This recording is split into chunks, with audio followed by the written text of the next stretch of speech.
Me gustaría dedicar este tema a todos nuestros agricultores y sobre todo a dos de ellos. Son mis suegros, Constantina y Eusebio. Ella falleció recientemente y me gustaría que todo esto fuera un homenaje póstumo.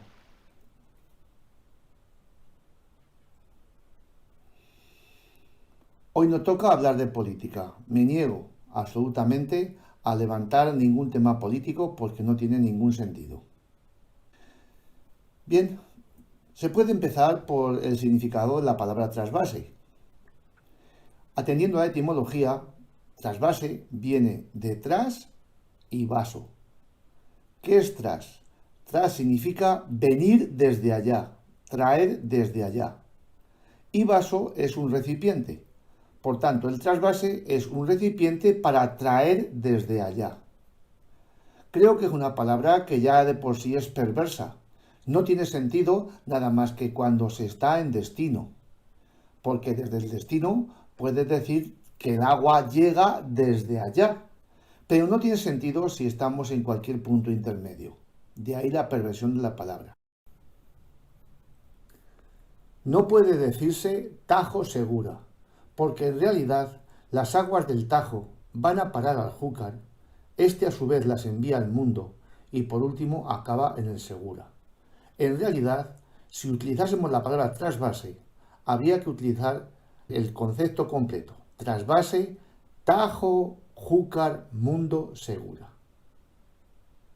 Pero hay una palabra mucho más hermosa que tiene un significado mucho mejor y mucho más adecuado. Es la palabra acueducto.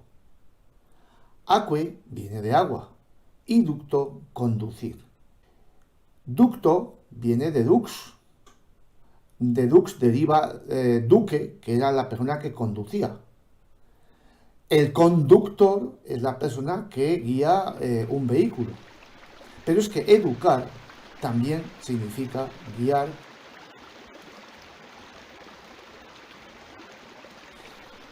Remontándonos a la historia, tendríamos que llegar hasta 1550, época en la que reinaba en España Felipe II. Felipe II estaba absolutamente obsesionado porque veía que los transportes fluviales funcionaban maravillosamente y las mercancías no iban tanto en carreta como en barcas, enormes barcazas. Y lógicamente quiso pues trasplantarlo o traerlo a España. Pero él se fijó en Madrid y en Lisboa. Tanto una como otra sean las dos capitales más importantes del Reino de España. Y sobre todo Madrid pensó en ella porque le faltaba algo muy importante y es un puerto de mar. Y qué mejor comunicación a través del Tajo desde Madrid a Lisboa y entonces intentar que Madrid tuviese un puerto fluvial. De ahí que empezó a barruntar lo que serían los canales de navegación. ¿Eso qué significa? Eso significa una serie de vías acuáticas para poder llevar mercancías fácilmente de un sitio a otro. Claro, esos grandes desniveles tendrían que salvarse con muchísimas esclusas. Pero esta idea, que es una auténtica locura, trajo consigo una revolución científica, porque los ingenieros de entonces estaban a las órdenes de Felipe II y pudieron estudiar el río Tajo mejor que ningún otro río de España. Y de hecho, aquellos estudios del siglo XVI han servido para todos los tiempos, incluso para el actual acueducto que tenemos en este momento. Esa navegabilidad del Tajo llegó incluso hasta 1820, es decir, casi 2 o 3 siglos después. Y no solamente se quería hacer navegable el Tajo, sino que Madrid llegaría a tener hasta 3 puertos fluviales. Uno de ellos Lisboa, lógicamente por el Tajo, otro de ellos Valencia, intentando que las aguas llegaran al Júcar, y otro de ellos a Sevilla, intentando que las aguas llegaran al Guadiana y del Guadiana al Guadalquivir. Es una empresa como vemos, absolutamente imposible, absolutamente utópica. Pero eso no quiere decirse que no se empezarán las obras. Hace poco tiempo apareció un artículo hablando del Gasco. El Gasco era un pantano que precisamente estaba en el preámbulo de ese enorme canal de navegación entre Madrid y Sevilla. Es declarado actualmente bien de interés cultural. Francia sí consiguió unir el Atlántico con el Mediterráneo a través de un canal, todo ello en el siglo XVII, que fue la envidia del mundo moderno. Bien es cierto de que en principio transportó muchas mercancías, pero poco a poco, con el paso de los años, quedó obsoleto y prácticamente la obra quedó inútil. Volviendo a los estudios técnicos de Felipe II, ya los científicos le advirtieron al rey que era una empresa muy difícil de llevar a cabo, porque en ese paso desde el Tajo al Júcar o al Guadiana tendrían que salvar unos enormes desniveles que los protagonizaban tres de los ríos menos importantes, como son el Jiguela, el Záncara y el Riánsares. Ya los científicos de Felipe II dijeron que habría que practicar un paso elevado de casi 40 metros de altura. Es decir, la topografía la dominaban perfectamente. Sobre ese acueducto tendrían que ir unas enormes barcazas tiradas siempre por mulas, porque no tenían un motor propio, sino tendrían que ser tiradas por una sirga de animales. Ya en 1879 se aprueba lo que denominaron la novísima Ley de Aguas. Novísima porque para entonces era o debía ser el último grito. Y por cierto, esta ley ha estado en vigor hasta 1985, más de un siglo de vigencia, con lo cual es una de las leyes que posiblemente más se hayan prolongado en el tiempo. Esa novísima Ley de Aguas prevé que las prioridades en el aprovechamiento de las aguas públicas tenían que ser los siguientes. Primero, abastecimiento a las poblaciones. Segundo, a los ferrocarriles. Tercero, a los riegos. Y cuarto, a los canales de navegación. Es decir, todavía 300 años detrás, aún prevén la vigencia de esos canales de navegación. Por encima incluso a las industrias derivadas del agua, como eran los molinos, los batanes y otras fábricas. Un salto importante en el tiempo. Se llega a 1900, último año del siglo XIX. En ese año se crea por primera vez en España el Ministerio de Agricultura y ponen al frente a un primer ministro de Agricultura, don Rafael Gasset y Chinchilla. Ostentó el cargo de ministro de Agricultura en dos momentos, y en cada uno de ellos no estaría más de medio año. Tiempo suficiente para revolucionar todo el sistema de regadíos y todo el aprovechamiento de regadíos de todos los cauces fluviales de la España del momento. Llegó a tal extremo su obstinación que hubo poesías de la época que decían, pues como esta que se publicó en Gedeón. Hace brotar con su ahijada, la ahijada es la vara con la que se dirige a los bueyes. Repito, hace brotar con su ahijada un chorro de cada roca, y es tal el agua alcanzada que ya empieza a estar mojada la nariz de Sánchez Toca. Como se puede suponer, Sánchez Toca era un diputado de la oposición que para nada le gustaban todas las políticas que quería emprender Gasset. Si le debemos algo a este señor, es lo que sería el esbozo de lo que serían las llamadas divisiones hidrográficas. España estaba dividida en diferentes vertientes y cada vertiente en sus diferentes divisiones hidrográficas. A cargo de ellas habría ingenieros que tenían la misión de planificar y de estudiar el río para ver cómo se podía trazar un sistema eficaz de regadíos. La siguiente fecha importante es 1933, en plena Segunda República. Ministro del momento, Indalecio Prieto Tuero. Ingeniero de caminos importantísimo para la época, don Manuel Lorenzo Pardo. Entre ambos hacen el llamado Plan Nacional de Obras Hidráulicas. Y en esas obras hidráulicas ya se recompone lo que sería la estructura de los regadíos en la España actual. El plan era muy ambicioso. Pretendía crear nada menos que 1.200.000 hectáreas de regadío nuevas. Sería aproximadamente la actual extensión de la provincia de Guadalajara, un 2,4% del territorio. Pero además pretendía mejorar 270.000 hectáreas, que ya estaban entonces en funcionamiento. Con lo cual, de haberse hecho este plan y de haberse llevado hasta el fin, habría casi 1,5 millones de hectáreas de regadío.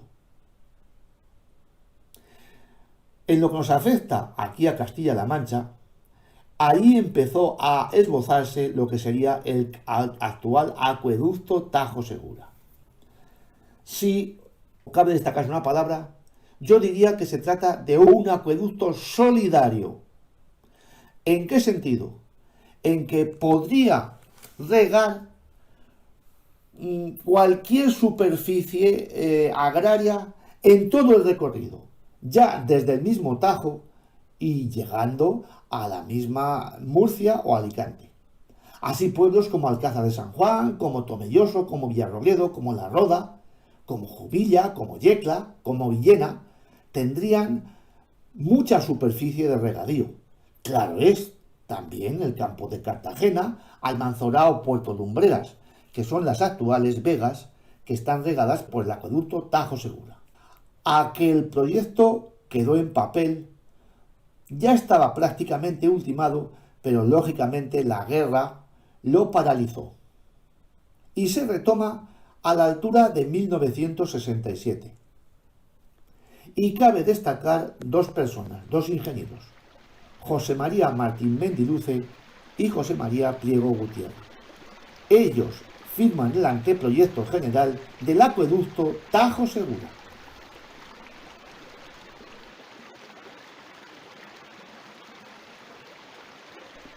¿Por qué es importante o por qué España necesita de los regadíos? Pues lógicamente porque la demografía de España está absolutamente disparada. A comienzos del siglo XX, en España hay 20 millones de habitantes y el crecimiento es exponencial. 20 millones de habitantes necesitan cantidades ingentes de alimento. Tal era la demografía o la superpoblación que había en España, que muchas personas se plantearon la emigración. Y así en 1907, en un diario de Burgos, curiosamente, en la página de anuncios, aparecen 5 anuncios nada menos, donde se ofertan viajes a Sudamérica a través de los vapores de la época. Eso es una prueba evidente de la cantidad de gente que debió salir de España, porque ni en España había alimento y mucho menos había trabajo para todos. Si además de la demografía añadimos la climatología, no es de extrañar que en ese 1934 se hablase de la fatalidad geográfica. ¿Qué significaba ese término? Pues significaba la desigualdad que había entre las vertientes atlántica y mediterránea. La vertiente atlántica con ríos muy caudalosos y en general un clima muy húmedo, pero con poca superficie para poder cultivar. Justamente lo contrario a la vertiente mediterránea, a excepción, como es lógico, del Ebro, porque recoge toda el agua de los Pirineos.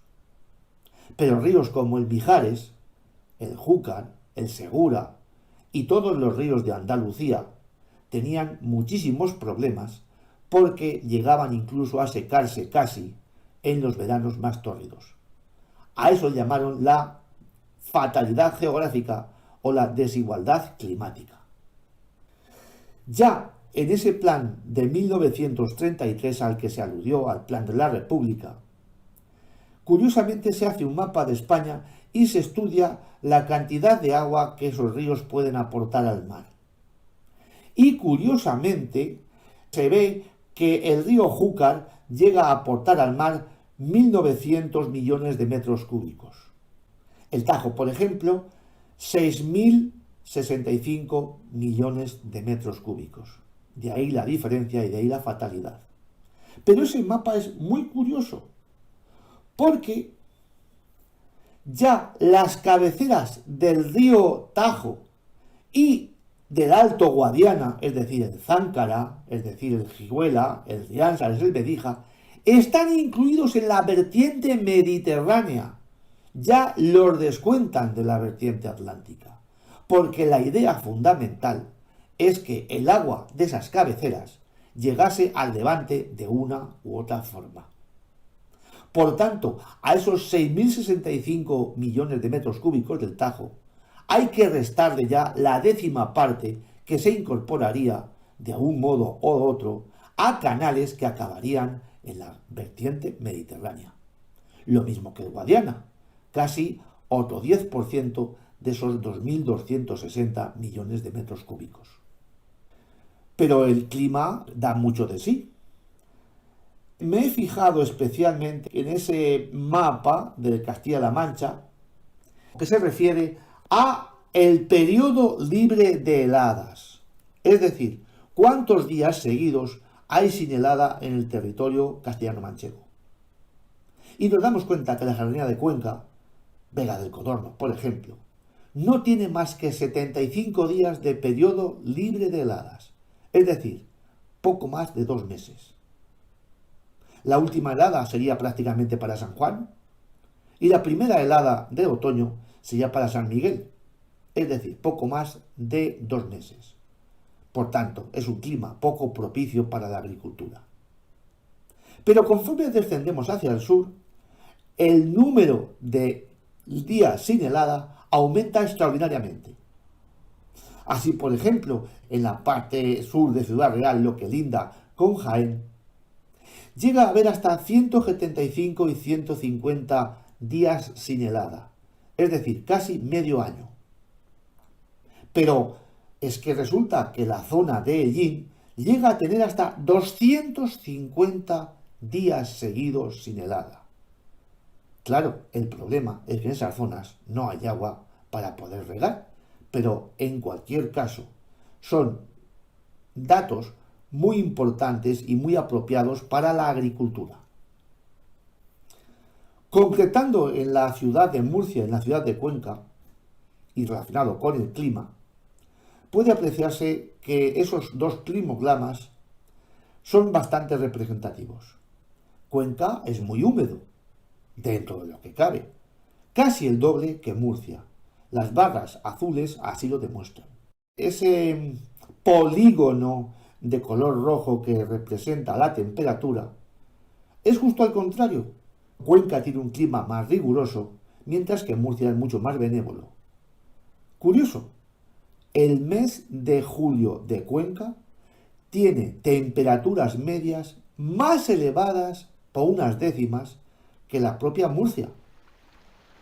Debe de ser probablemente porque esos climogramas corresponden a estos últimos años y estamos casi en periodos de anomalías.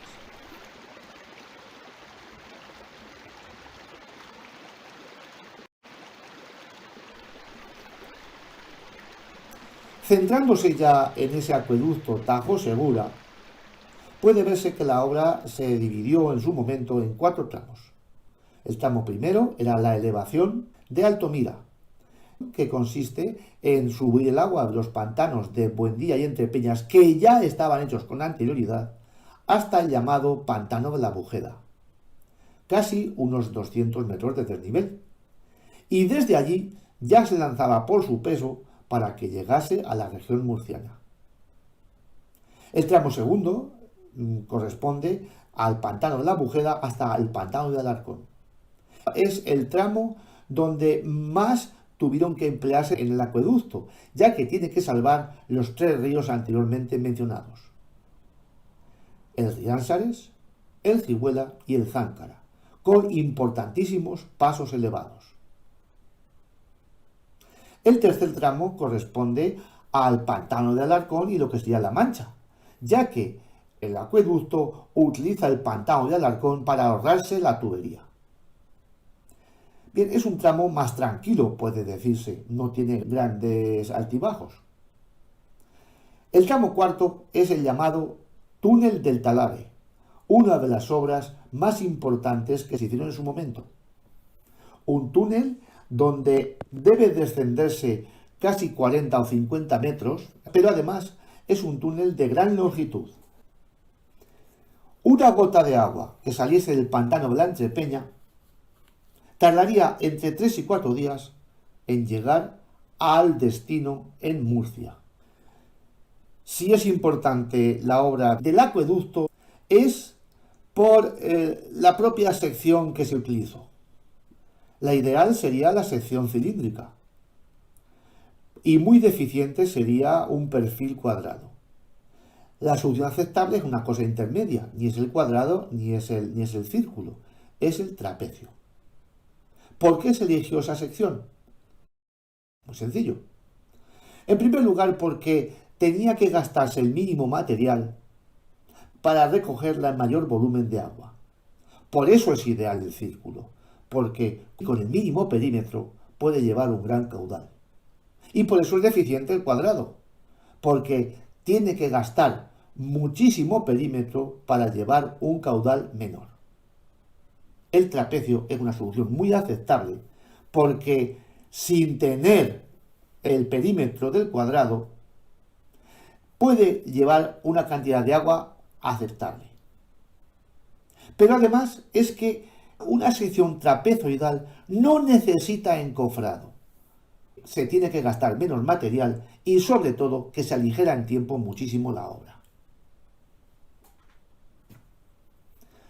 Pero si de algo tenemos que estar orgullosos del acueducto es de los pasos elevados.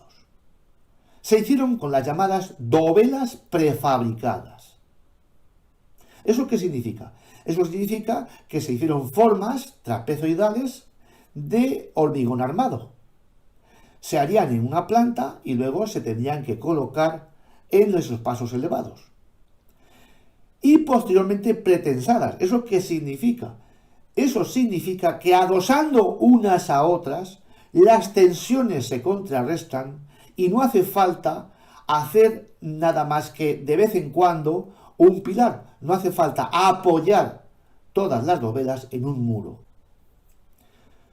En el paso elevado del Cihuela se necesitaron 1.699 dovelas, ya que tenía una longitud de 6.190 metros y tendría que salvar un desnivel de 44 metros. En España nunca se había hecho este tipo de prefabricados. Hubo que ponerse las pilas y hubo que hacer fábricas aposta que fueran capaces de satisfacer esa demanda.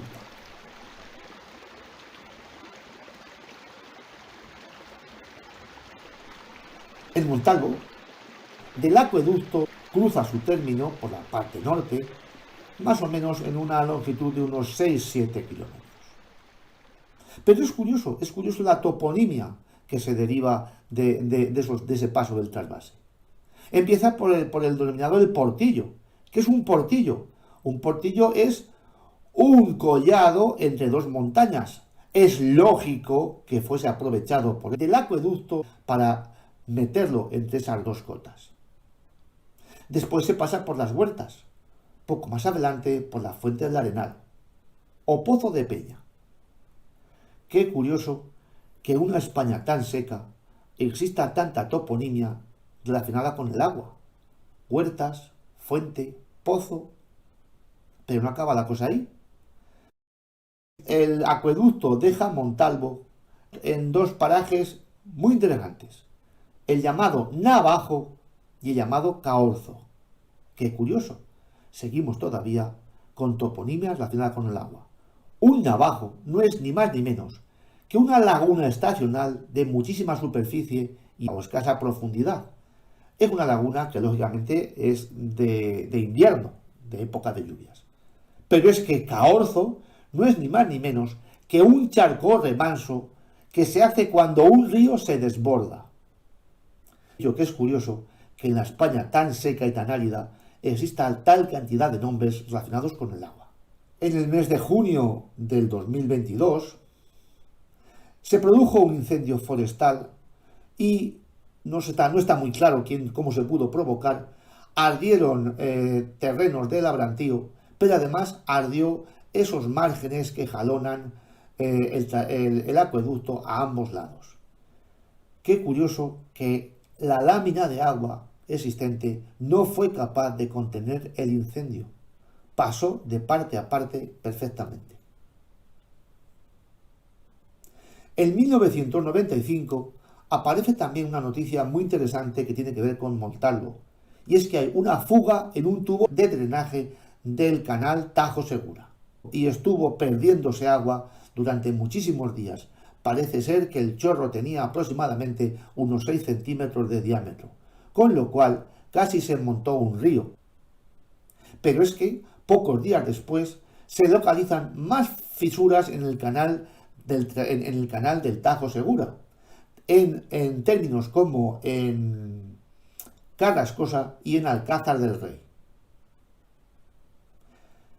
Si esas pérdidas han sido por rotura, es muy difícil cuantificar la cantidad de pérdidas que pueden producirse por infiltración, porque por muy bien hecho que esté el canal, siempre quedarán microfisuras por las cuales se puede escapar agua y llegarán a los acuíferos subterráneos. Lo único que se ha estudiado perfectamente son las pérdidas por evaporación, ya que hay pantanos que retienen esas aguas del Tajo para llevarlas al Segura, entre ellos la Bujeda o Alarcón. Se ha cuantificado las pérdidas en 70 hectómetros cúbicos anuales. 70 hectómetros cúbicos anuales. Téngase en cuenta que el último desembalse de junio del 2022 fue de tan solo 16 hectómetros cúbicos. Es decir, 4 o 5 desembalses de ese tipo equivaldrían a las pérdidas que se producen en un año. ¿Qué es un hectómetro cúbico? Pues muy sencillo. Es un cubo que tiene 100 metros de arista. Para hacernos una idea, sería el agua que cabe en un gran estadio de fútbol.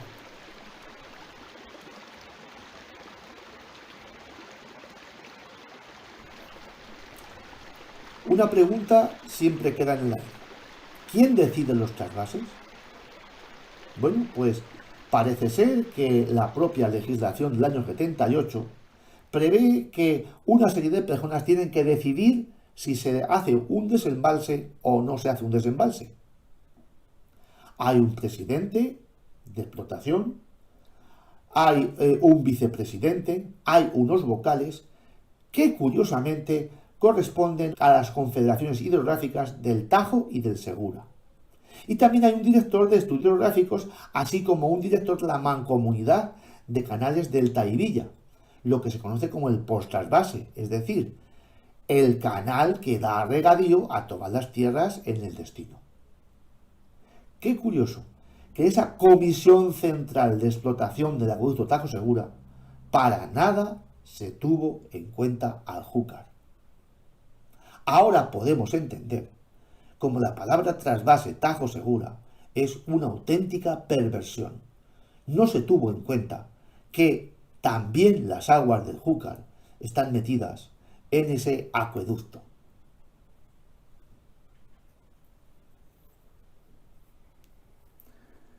Y con el agua del acueducto lo que se hace es regar, como es lógico en su mayor parte. Se cuantifica en el año 2009 una cantidad de 132.724 hectáreas regables, de las cuales hay una superficie nueva de tierras de secano, pero hay una superficie que anteriormente había tenido un regadío deficitario. Esos regadíos se localizan en las provincias de Alicante, Murcia y Almería. Alicante en 26 términos municipales, Murcia en 22 y Almería en 6 términos municipales. Pero además, el canal da abastecimiento a 76 municipios de Murcia, Alicante y Almería. Pero además abastece a la base naval de Cartagena, a las bases aéreas del Mar Menor y Alcantarilla, a la Junta del Puerto de Cartagena, a la empresa Repsol Petróleo Sociedad Anónima, a la empresa nacional Bazán, a la empresa nacional de fertilizantes, al aeropuerto de Alicante, a la Confederación Hidrográfica del Segura y a la empresa nacional del gas Sociedad Anónima. Eso era en el año 2003, según la información que se tenía. Con lo cual, el agua del acueducto no solamente sirve para el regadío, sino que está potenciando un importante polo industrial y, por tanto, una importante cantidad de población. En el año 2006, por fin, todos los municipios conquenses de cabecera de ese canal pudieron abastecerse con el agua. Hasta entonces necesitaban el apoyo de cubas porque en verano sus manantiales no daban para la población que había. En el año 2022 parece ser que se puede evaluar 2,5 millones de personas reciben agua de los embalses de Entrepeñas y Buendía para su uso. 2,5 millones de personas en Murcia, en Alicante y en Almería. Ya en el año 2022 son 79 los municipios que reciben abastecimiento y necesitan un total de 110 hectómetros cúbicos anuales, más que las propias pérdidas de las que anteriormente hemos hablado. También en 2022, por fin, se finaliza la llamada tubería de Manchega, 2 décadas después de cuando se tenía previsto. ¿En qué consiste la tubería Manchega? En una derivación de las aguas del acueducto que llegan al arroyo Valdejudíos en Carrascosa del Campo. Allí se embalsan y sobre todo se purifican y por tanto ya son potables de ahí hacia adelante.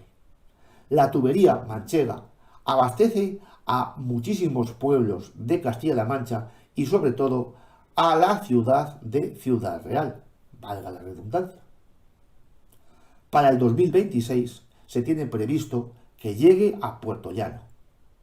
Actualmente Puerto Llano necesita una planta de ósmosis inversa porque la contaminación que tienen sus acuíferos es importantísima, poco menos que es nada potable. ¿Y qué pasa con las tablas de Daimiel? La nueva legislación de aguas del año 2001 marca unos órdenes de preferencia. Primero, abastecimiento de población e industrias pequeñas que dependan de esa población. Segundo, regadíos. Tercero, usos industriales para energía eléctrica. Cuarto, otros usos industriales diferentes a la energía eléctrica. Quinto, para acuicultura y por tanto piscifactorías. Sexto, usos recreativos. Séptima, navegación y transporte acuático. Curiosamente, se sigue manteniendo la idea de los canales de navegación en la actualidad.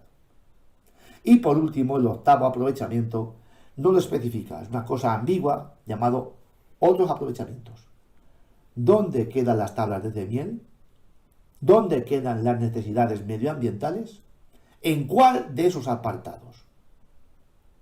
Ahora podemos entender cómo las tablas de Daimiel tienen que implorar la necesidad siempre de agua y no hay mucha colaboración para que les llegue a ellas. En cualquier caso, para muestra basta un botón. Cuando se han hecho desembalses para las tablas de Daimiel, es tal la resequía o es tal la bajada de niveles freáticos, que lo más que llegan es a la laguna de Villafranca. Habría que desembalsar 4 o 5 veces más para que algo de agua llegue a Daimiel.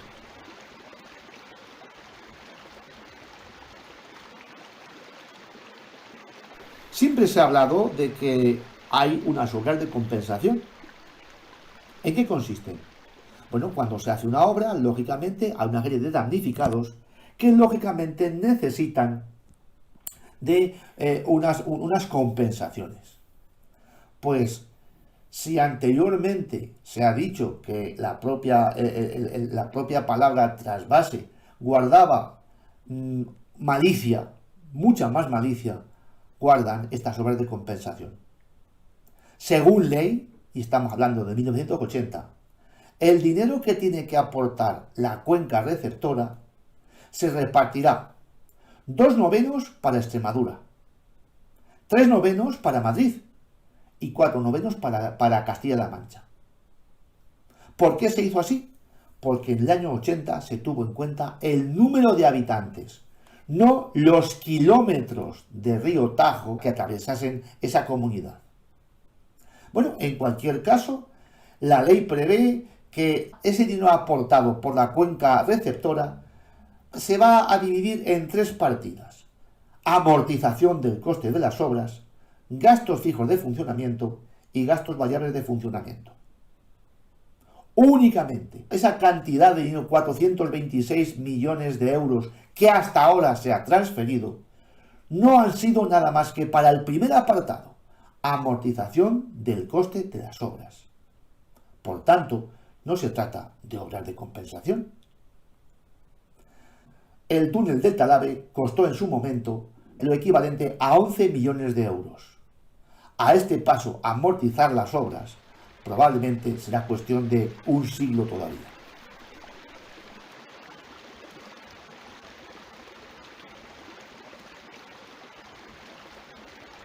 Una cosa es evidente: a principios del siglo XX la población española estaba creciendo.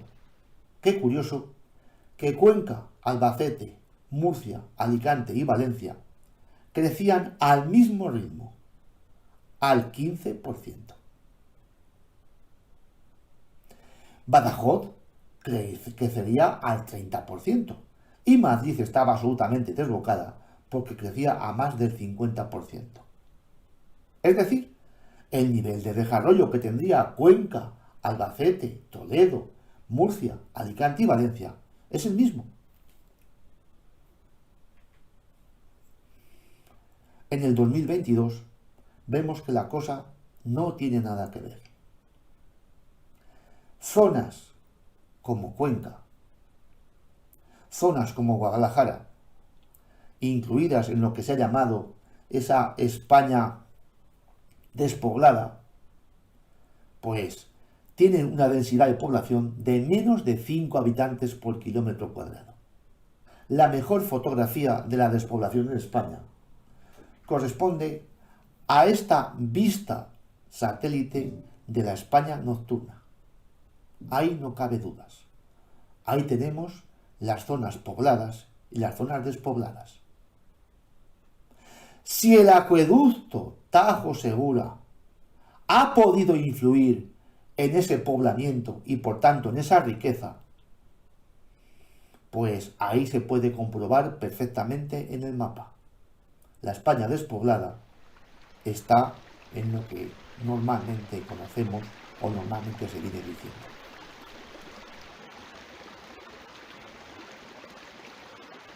Decir simplemente que para este trabajo me he basado en diferente bibliografía: Estudio Agroclimático de la Región, la Biblioteca Nacional de España, Centro de Estudios de Castilla-La Mancha, el Boletín Oficial del Estado, y 2 trabajos: Ingeniería del Acueducto Tajo Segura del doctor Juan Carlos de Cea y el trasvase Tajo Segura, Lecciones del Pasado, que en su día editó Adena. Muchas gracias por su interés.